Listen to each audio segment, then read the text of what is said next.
Hello hi how are you all. शुरू करते हैं स्टोरी टाइम विद दीपेंको। Boom boom boom. ठीक है, ये कहानी है पुरानी। ऑब्वियसली कोई नई कहानी, फ्यूचर की कहानी तो मैं बताऊंगा नहीं, पुरानी कहानी बताऊंगा। बिड़ू बिड़ू बिड़ू बिड़ू बिड़ू बिड़ू। ये कहानी है उस टाइम की जब मैं अपने ट्यूशन में पढ़ता था। मेरा ट्यूशन क्या है, मैं पहले सेटअप देता था तुम्हें। एक एनीमे आता था ओनिजुका सेंसे। ओनिजुका एक बहुत बड़ा गैंगस्टर था अपने पुराने टाइम में। कैसे कैसे कैसे उसको हृदय परिवर्तन होता है और वो चाहता है कि वो इस समाज को सुधारे, तो इसलिए वो टीचर बन जाता है और वो टीचर बन के स्टूडेंट्स को पढ़ाता है मार मार के अपने गैंगस्टर वेज के साथ। क्योंकि भाई एक नॉर्मल बच्चों को पढ़ाना एक नॉर्मल टीचर का काम होता है, लेकिन जो बच्चे कभी सुधर ही ना पाए उनको कौन पढ़ाएगा, समझ रहे हो? उनको भी तो कोई पढ़ाने वाला चाहिए।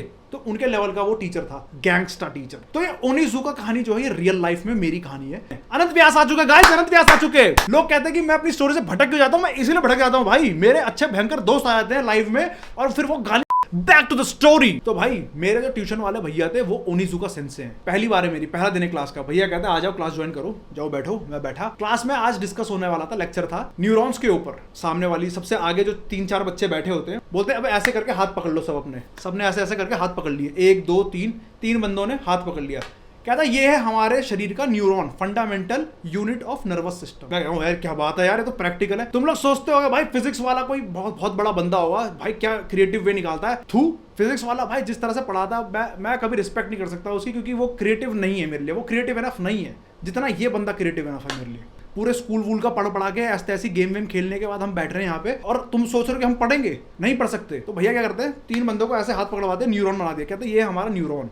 सबसे जो पहले वाला बंदा होता है जिसने ऐसे पकड़ा होता है, भैया आते हैं, कहते हैं ये है न्यूरॉन का हेड। फॉर एग्जाम्पल एक मारता चपाट घुमा के बहुत तेज यहाँ पे पूरा छापा, यहाँ नीला पड़ता है, हाथ यहाँ पड़ा है, नीला यहाँ हुआ है। ये रियलिटी है, मैंने देखा है उस बंदे को। कहते हैं ये है रिएक्शन। फॉर एग्जाम्पल हमारी बॉडी ने चाटा खाया, ठीक है, तो ये न्यूरॉन का काम है, यहां से करंट दौड़ेगा और इसको पड़ेगा, फिर उसको बीच वाले को भी मारा, तीनों को चांटे मार दिया। बहुत ही कुत्ते वाले भैया ने, जैसे खुंदस हो किसी चीज। मैं देख रहा हूँ आदमी पागल है, मतलब ऑब्वियसली अपने मन में मेरा क्या कर रहा है ये। सबकी नींदें खुल गई, सब बस देख रहे हैं 3 बंदे पिट चुके हैं बहुत बुरी तरह। ये जो तुम देख रहे हो न्यूरॉन, इतनी जो धीरे धीरे ये 1 पड़ा, फिर 2 पड़ा, फिर 3 पड़ा, ये ऐसे ही हमारे ब्रेन में मिली सेकंड के अंदर ये काम हो जाता है। हमारे गाल पे चाटा पड़ता है और हमारा दिमाग हमें बोलता है यहाँ पे दर्द हो रहा है। ये काम होता है न्यूरॉन। और मैं उन 3 लॉन्डो को देख रहा हूँ जिनके मुंह में चाटा पड़ चुका है बहुत कुत्ते वाला। तो भैया भी कहते हैं सुनो मैंने तुम्हें चाटा मारा ना, अगली बार कुछ गलती करोगे तो मेरी तरफ से पास है, मुझे याद दिला देना कि मैंने तुम्हें फालतू में चाटा मारा है। वो खुश, उन्हें पता है वो आगे फ्यूचर में नहीं पढ़ के आएंगे और उन्हें चाटा खाना है, तो बोलते हाँ ठीक है भैया, डन डन। तो ये था कैरेक्टर इंट्रोडक्शन मेरे भैया का, कि वो रैंडमली सेंटर ऑफ अटेंशन अपने ऊपर लाने के लिए वो ये कर सकते हैं। अब तुम सोच रहे हो कि बच्चे जाते क्यों ऐसे। देखो अगर कोई नॉर्मल बच्चा होता, पढ़ने लिखने वाला बच्चा, ठीक है, भैया उसको बोलते तू पढ़ ले, वो पढ़ लेगा, वो नंबर अच्छे ले आएगा। वो मेन ऑडियंस नहीं है, मेन ऑडियंस है हम जो नहीं पढ़ते भाई, जो घर वालों की लात भी खा के भी नहीं पढ़ते। अरे जाओ ना मार दो, है मार दिया मार दिया, चाटा मार रहा है भाई, घर वालों से मार खा रहे हैं हम लोग, क्या हो गया, मार दिया बस। क्योंकि अब हम हो चुके हैं जवान, लौंडे, खतरनाक, हमारे अंदर खून उबाल मारता है। हमारे सामने कोई हम फोड़ दें उसको। 8 बजे ट्यूशन सेंटर में सब लोग लाइन लगा के खड़े होते हैं 15 मिनट पहले, कि भाई साहब जरा सा भी लेट हुए तो भैया मार देंगे, 1 मिनट भी लेट हुए तो भैया पीट देंगे तुम्हें। भैया का मूड था आज कि वो मस्ती करना चाहते थे, इसलिए सबको पता है कि भैया मूड में है, खुश है, उन्होंने 3 बच्चे मार दिए, अब हम कम पिटेंगे, वो थोड़ा खुश है। इतने में आता है 10 मिनट लेट निखिल की एंट्री है। मैं पहली बार देख रहा हूँ यार, ये लड़का तो मेरे स्कूल में, वासु को मैं ऐसे बोल रहा हूँ पीछे से, ओए वासु ये लड़का तो मेरे स्कूल में, वासु चुप हो जा, बातें मत कर। मैंने कहा ठीक है भाई ठीक है। वैसा था मैं ऐसे था, सब लोग शांत थे, सबने निखिल को देखा, सबकी फटी पड़ी। निखिल आता है तो ऐसे, क्योंकि वो 10 मिनट लेट है, ठीक है। जिस दिन भैया ने दाढ़ी उड़ा रखी है, समझ लो भैया खुंदस में, और वो तो शैतानी हंसी मारते, इतनी तुम डिमोनिक समझ सकते हो, वो हंसी मारी भैया ने निखिल को ऐसे देख के कि वो लेट आया। कहता ओ तू लेट आया है, टाइम देखते हैं, 10 मिनट लेट आया है, इससे बढ़िया तो तू घर में ही बैठ जाता। कोई नहीं, तू लेट क्यों आया मुझे ये बता। निखिल ने जैसे सुना ना कि बता मुझे लेट क्यों आया, उसकी आंख में एक चमक आई, एक होप आई, क्योंकि उस पर आंसर है बहुत बढ़िया। तभी एकदम भैया ने देखा उसकी आंख में सही में होप आ रखी है, और भैया ने ऑब्जर्व किया है, और भैया चाहता है कि भाई अगर इसने आंसर अच्छा दे दिया तो मैं इसे पीट नहीं पाऊंगा। कहता वहीं रुक जा, चुप हो जा, मुझे नहीं सुनना, तू इधर खड़ा हो, पनिशमेंट है पहले, मैं तो बचाना नहीं चाहता, खड़ा हो जा, स्कूटर बन जा, स्कूटर पोज। मैं तुम्हें बताता हूँ क्या होता है। झुक गए हो इतना और तुमने अपने हाथ ऐसे आगे बढ़ा दिए जैसे तुमने स्कूटर पकड़ा हो। फॉर एग्जांपल स्कूटर पकड़ लिया है, ये क्या पनिशमेंट होती है भाई। लोग अपने स्टूडेंट्स को मुर्गा बना देते हैं, तो मैं बोलूं हाँ भाई शर्म वाली बात है, हाँ मुर्गा बन गया ये। तो मैं देख रहा था भैया जब भी ना पढ़ा रहे हैं तो निखिल ना बार बार ऐसे डर जा रहा है।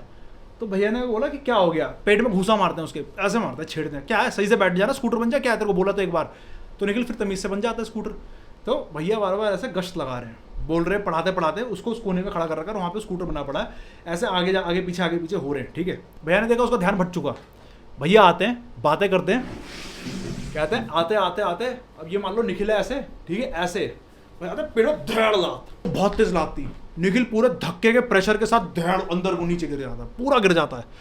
फिर बोलते हैं अब बता तू लेट क्यों आया, क्योंकि भैया बोर हो गए थे पढ़ाते हुए, सब लोग सोने लग गए थे। भैया को दिख रहा था जब भी कुछ ऐसा सीन होता है तो भैया ऐसा कुछ सेंटर ऑफ अट्रैक्शन बनने के लिए कुछ ना कुछ करते हैं। ये बहुत तगड़ा मुझे लगता है कि ये स्टोरी टेलिंग में बहुत जबरदस्त टूल है भैया के पास। फिजिक्स वाला कर रहा है दूसरे टीचर्स की, मोनोपोली क्रिएट करना चाह रहा है, भाई ये होता है भाई रियल फील्ड वर्क भैया कर रहे हैं भाई, story telling at it peak, बंदों को पीट रहे हैं। अब सारे बच्चे फोकस करेंगे, अब सारे बच्चे पढ़ के आएंगे। क्या करा, मार दिया एक को, खौफ पैदा कर दो दुनिया के अंदर। भाई मेरे को फील हो रही है भाई, एक्स थ्योरी वाई थ्योरी, हम वाई थ्योरी वाले लौंडे हैं। कभी करना गूगल, समझ में आया क्या करूंगा। बट एनीवेज, निखिल के मार दिया पेट पे लात, निकल गया दूर जाके धैड़। फिर पूछा अब बता तू लेट क्यों आया। अब भाई अब पूरी क्लास की ऐसी तैसी हो गई थी, सबको लग गया कि भैया की सनक गई। अब अगर निखिल ने बोला कुछ ऐसा जिससे भैया का और दिमाग खराब हो जाए तो सब पे गुस्सा उतरेगा, सब पिटेंगे बिना बात के, कोई ना कोई ऐसी बहानेबाजों में पिटेगा। तो हम सब सोच रहे थे कि बस इसने कोई अच्छी बात बोल दे तो भैया चुप हो जाए। कहता भैया मेरा आज बर्थडे था। सारी पूरी क्लास में एकदम से होप वापस आ गई, सब जिंदा हो गए। कह रहे थैंक गॉड, ये एक अच्छा रीजन है, अब भैया नहीं मारेंगे। और भैया भी जो अभी गुस्सा थे, एकदम से मूड स्विंग, नॉर्मल शांति। कह रहा वो पार्टी हो गया, अब तो निखिल पार्टी देगा। पूरे ट्यूशन क्लास में भैया नाच रहे हैं, निखिल ने पैसे दे दिए और अब समोसे आ रहे हैं सबके लिए। बोला एक लड़का है उसको भेजा, जा समोसे लेके आ। कितने 60 समोसे लेके आ।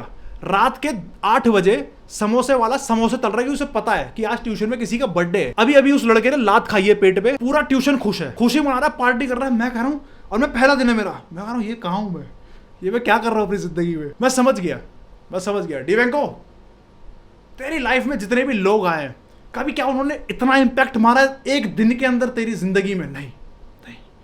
तो वो गुरुजी ओनिजुका सेंसे जो थे मेरे, वो लेजेंड ओनिजुका सेंसे, वो मैं आज तक ऐसे बोलता हूं, गुरुजी आज मैं जो हूं जैसा हूं बस उन्हीं गुरुजी की वजह से हूं। उन्होंने मेरी जिंदगी को देखने का नजरिया पलट दिया।